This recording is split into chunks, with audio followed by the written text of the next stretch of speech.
C'est pour défendre leur train, celui qui va de Nice à Cuneo en passant par Breil et Vintimille, qu'une fois par mois, ce comité se réunit. Refaire un petit peu le tour des problèmes que l'on a rencontrés dans le passé et les problèmes que l'on va rencontrer à partir d'aujourd'hui jusqu'à dorénavant. Ils sont une dizaine dans l'arrière-salle de ce bar à lister les problèmes. On a perdu en 2 mois 6 gares. La région PACA dit qu'on ne les a pas perdues parce qu'on a une demi-journée de permanence. Il faut que notre ligne ait un trafic suffisant pour qu'elle génère, par les droits de passage, les budgets pour l'entretien. On a toujours peur que d'un moment à l'autre, à cause d'un petit problème géologique comme ça a pu se produire ou d'une décision politique de la SNCF que l'on voit notre ligne de train se fermer.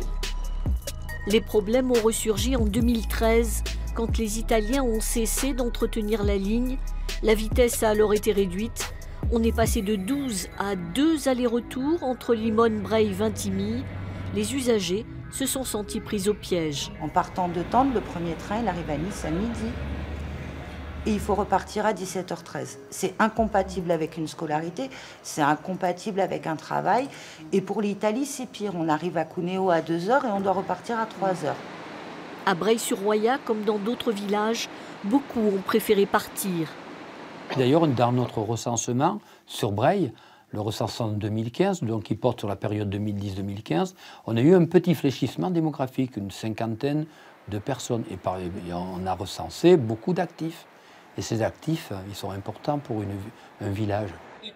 Depuis, pour sauver leur vallée, des deux côtés de la frontière, les usagers se mobilisent et ils enchaînent les manifestations.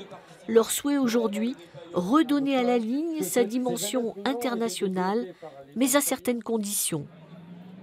S'il n'y a qu'une liaison internationale et qu'on voit passer des trains et qui ne s'arrêtent pas dans nos petites gares, nous, ça ne nous intéresse pas non plus, et que c'est le mélange intelligent des deux qui ferait que l'on arrive à avoir une ligne internationale rentable et des trains qui font de la liaison de village à village.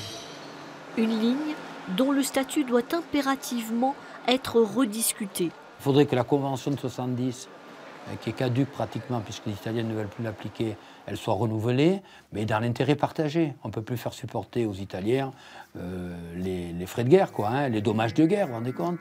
On est en 2018, on nous parlera encore de dommages de guerre, ça n'a pas de sens. On est en Europe ou pas? Relier Nice au Piémont, mettre la capitale azuréenne à moins de 3 heures de Turin, c'est encore et toujours l'espoir des défenseurs de cette ligne qui, à 90 ans, a toujours autant d'attrait.